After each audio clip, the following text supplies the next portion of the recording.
Oh, he caught it. And he got motion on the 9. Wow, this is tricky. I don't think he can put enough speed on it to go rail first and get around.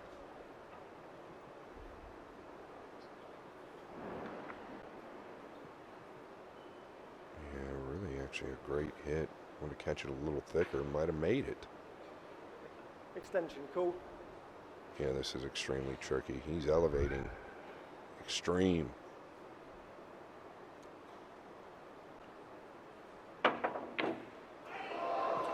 Just look at the cue ball action, though. He never really could get there. Such a test, this, of Duong's relative lack of experience at this sort of level, playing in this kind of environment in particular, up against Jayson Shaw, who not only has so much of that, but absolutely thrives on it. Yeah, he's a legend of this arena. Like, when you've got the big crowds and the team events, something happens to him. Something happens to him every year at this time of the year. There is. So it does play. The 6 will go towards the side pocket. He played the double kiss even better.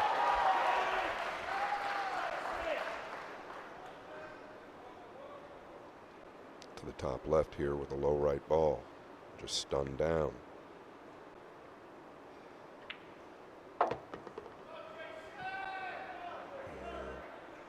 This is good. This is more of a center inside ball or center left. It'll really take off the second rail. I'm surprised he punched one rail there. I thought he could go forward. Wow. Big moment very early in the match. Shaw has delivered coolly. He wins the opening rack against Duong Quoc Hoang.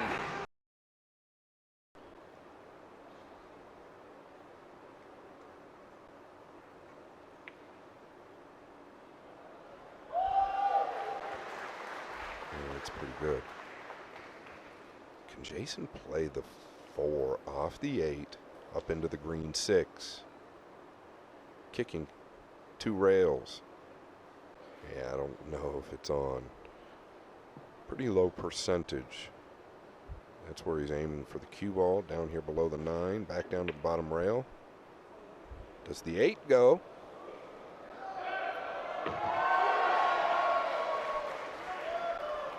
Well, that's a roll. You have to say today it's mostly been Europe with the fortune, but I also feel like they've played better, Michael, today. Yeah, I think both of those things are fair comment. Started in that first match of the night when Johan Chua was up against David O'Cady, and O'Cady 4-3 down, got the golden break, then Chua scratched in the last rack and O'Cady saw it out from there. So it's been fortune, but they've played better as well. From old Eagle Eye.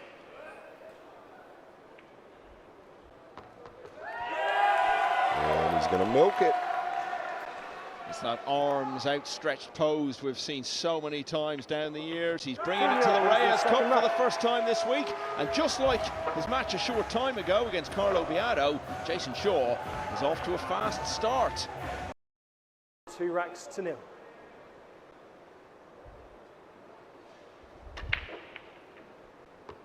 The 3 gets down. 1 catches the top point of the left side pocket. Sets up nicely for a starter.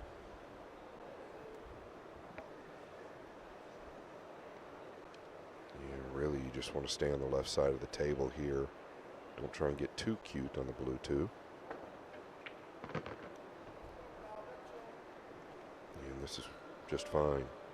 He's got to get down to the purple 5 off the pink 4, though, Michael. And in order to do that, he'd like to be somewhat straight on the pink. If not, he's going to have to travel the cue ball a long way. And that's why he's trying to get all the way over here to the left-hand side. Doesn't want to be in between either. Now, similar to that shot last game, he's got to beat the side pocket, but now he's got to beat the 6 and the 8.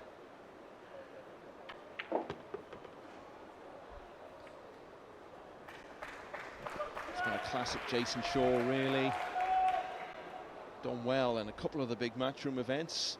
but also peppered it, as he so often does, with a few surprisingly early exits. He was in the semi-finals of the World Masters earlier in the year. Gave Federer-Gorst a really good game there before going down. He'd already knocked out Shane Van Boening in the previous round. Now he's milking it on the 6th ball now, Scott. He's starting early in this one, but also quarterfinals in Hanoi, and that seems to be the trend, as you alluded to earlier. A couple of good tournaments, a few early exits, and then towards the end of the year, suddenly Shaw steps up a level, and he's doing it again in 24. Yeah, he just starts to control the entire building. He's the best at it. We saw it last year in London. So didn't make the one in the side in this 3rd rack.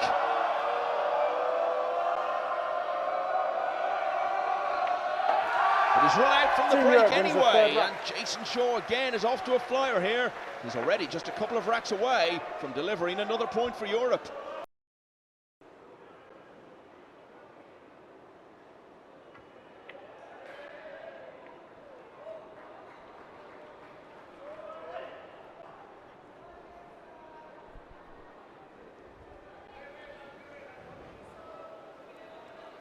Yeah, and Jayson might have a look at the 2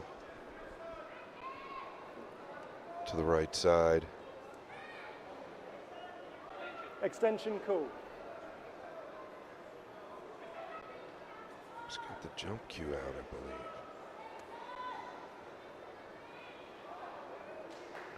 He'd rather not go off the 3 with this, I don't think. Like a clean, well, it is off the 3. Now he just needs to get a good rub on the 4. And he's got it. Carl Boyes must be sitting there thinking, I wish I could just put Jayson Shaw out for every match now for the rest of the night. We might have a chance of winning this. He's really keeping that momentum going here, just as we talked about at the start of the match. Oh, that was a little thick. Yeah. Caught the real heavy side of the pocket there. Fortunate that ball dropped, Michael. Queuing from off the rail, but you'd back him to make just about anything at the moment, and we've seen this movie before, haven't we? For the 2nd time tonight, Jayson Shaw is leading a singles match 4-0. And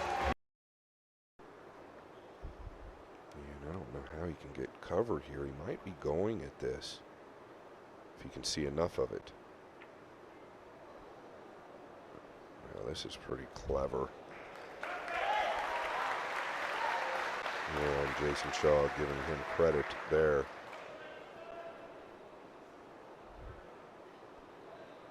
I think he just wants to hit this with a little pace. He's got other things in mind. Now, Duong has a true look at the table. Well, that's it, isn't it? Race to 5. It's an absolute sprint. You're never so far behind that you can consider yourself out of it. Such a fun player to watch, this guy. Extremely loose with the cue. Seems fearless.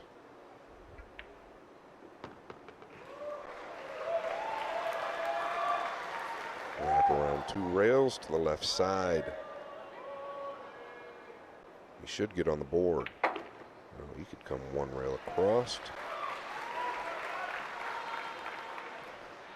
So it is not going to be the first ever Reyes Cup whitewash, because Duong Quoc Hoang has taken rack number 5, and he'll be breaking in the next one, planting the seeds of a recovery here. Learned a great deal in that regard this week, and I don't think it will have furthered his cause at all in terms of trying to make that choice. Anyway, back to this one. Duong breaking 4-1 down, and it looks pretty good. And here we go, momentum shift. Like Michael said, it looks pretty good. He's got a nice look on the 2. Really pretty natural, maybe a pinch of inside. 1 rail up. He could come 2 rails. A lot of these players will go 2 rails to the 2nd rail. And that's what Duong did.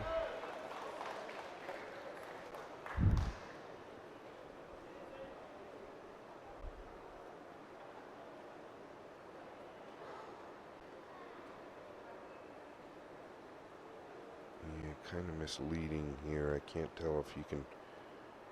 There's a better look. Is he going to get above the pink? Enough. He will have enough. It's a little steep, Michael. Pinch of inside here, back and forth. Really, all the work is right here.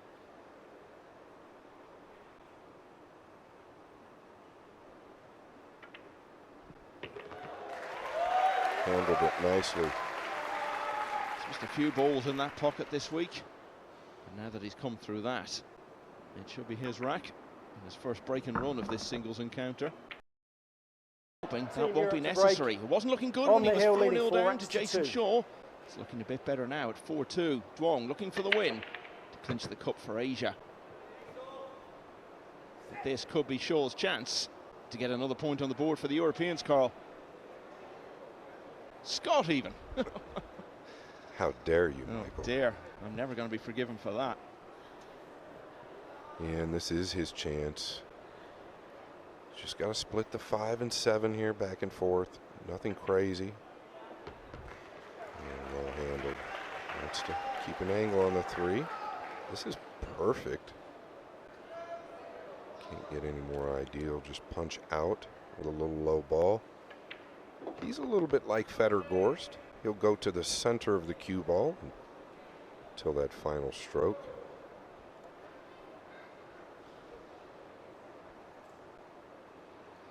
He's already had one break and run in this match.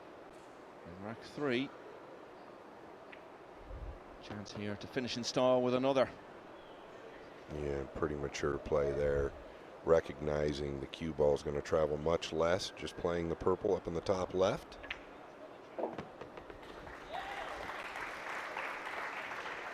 he's straight here, so he's going to have to do something with it. Most likely come backwards.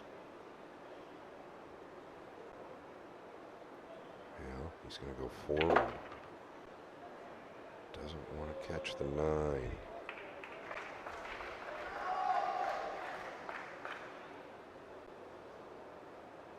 This is perfect. And this looks to be over.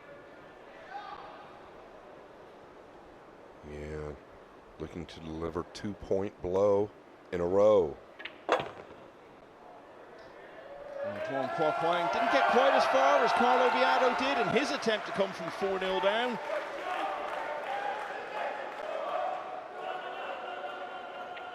And so Jayson Shaw has done everything that was asked of him. Carl Boyce sent him out there to get a couple of points on the board in quick succession, and it's exactly what he's done. With